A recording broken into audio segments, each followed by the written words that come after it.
介绍的是2014年残奥滑雪板铜牌得主艾米·普尔德。他在19岁的时候突然发烧感冒，也就是他之前并没有任何的疾病，然后他得了一个细菌型的脑膜炎。医生告诉他的爸爸，他只有2%的存活率。然后他活下来了，他失去了双脚，他没有了肾脏，他没有了好几个器官，但是他觉得他要活下去。他不止活下去，他最终告诉很多人，在一场演讲里头，他体会到生命的奥妙。他说：“你们都有脚是不是？”他爸爸后来捐了肾给他，他活下来。他说：“你们都有脚是不是？哈，但是呢，你的脚如果是37号、38号、36号，你只能买那种鞋子，而我呢，可以去制作各种不同的脚，然后呢，所有shopping mall 里头，所有百货公司里头的各种鞋子，我通通都给你买，这是我比你们大很多的优势。而你们每一个人的脚可能是这么长，可能是这样长，所以你的靴子呢，可能只能买这样，可能买那样。但是我只要改变我下面的这一段义肢的话，那我什么样的靴子我通通都可以买。他把他的缺陷变成了他可以买各种鞋子非常得意的态度，而他拍了一些特殊的身体的照片，他的身体就像一个美丽的力学一样，而下面的脚那个义肢站在那个地方，很多人说这是他们在2014年看过最美丽的肢体。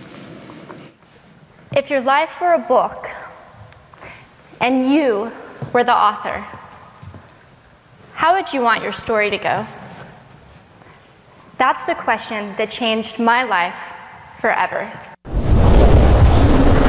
每个人都可以是自己人生故事的写手。34岁的艾米·普尔迪就写出了自己15年来没有双脚与义肢为伍，甚至可能是比常人更精彩的人生。在全球滑雪竞技场上，他是代表美国国家队勇夺2014残奥滑雪板铜牌的本届得主。在美国热门电视节目《与巨星共舞》最新一季节目中，他是与男伴靠着一曲自选 salsa 舞出灵魂，折服评审的双人舞亚军。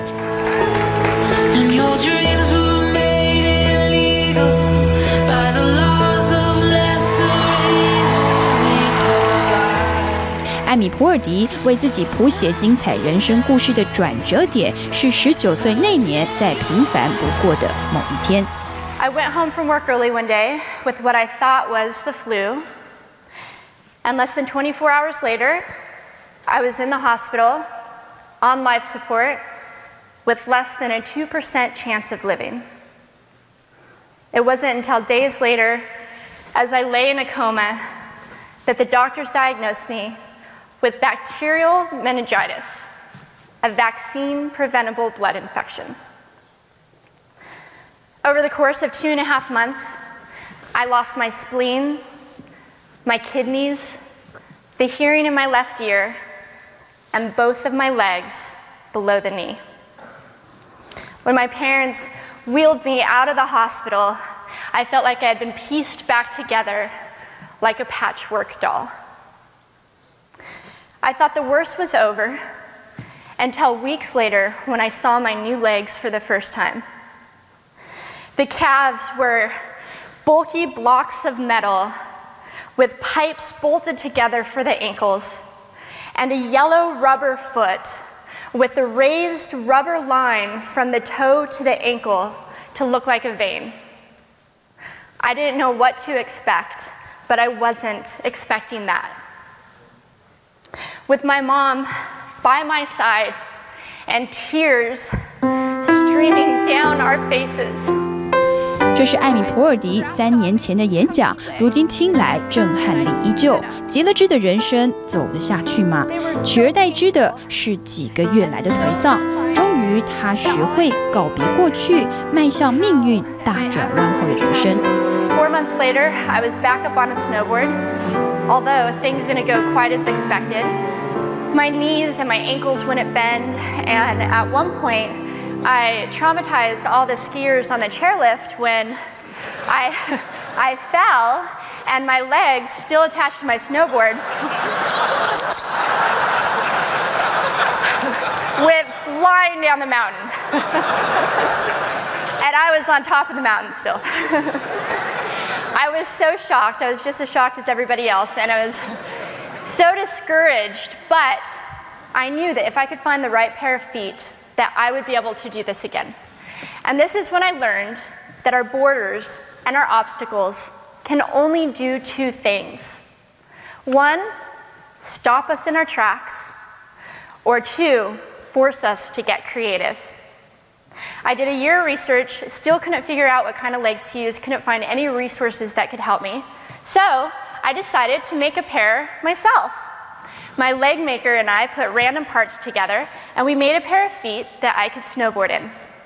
As you can see, rusted bolts, rubber, wood, and neon pink duct tape.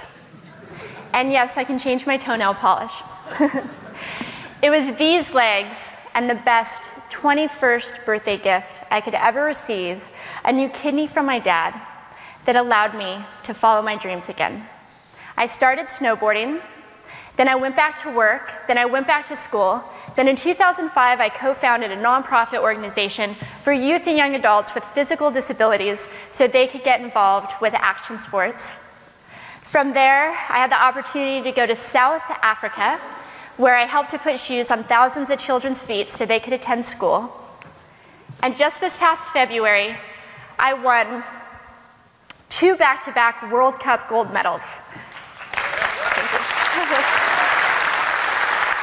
which made me the highest-ranked adaptive female snowboarder in the world. 不把肢体残缺当作命运困境，而是上帝给的恩惠。一个转念，艾米·普尔迪创新了自己的人生，15年来日日精彩。接下来我们要为你播出的是中天的梦想驿站。今天我们向台湾几位非常了不起的医师致敬，包括回到荣总的93医院，这里是儿童癌症医院。如果你觉得你的人生很痛苦，看看这些从孩童时代就面对癌症，而且是骨癌的孩童，他们怎么活下来？而治疗他们的医师陈为民主任怎么样鼓励他们，电给他们？这是他常对癌症儿童所说出来的话。那么另外呢，我们也报道好几位专门开脑的医师，他们在每一次开脑的过程中和生命搏斗，开爸爸的脑，或者是想办法让病人的受创伤的程度可以最小，然后因此功能可以保留下来。但是这代表的意涵是在整个手术中无比的困难，也得到国际最高的荣誉。我们待会儿收看中天的梦想驿站。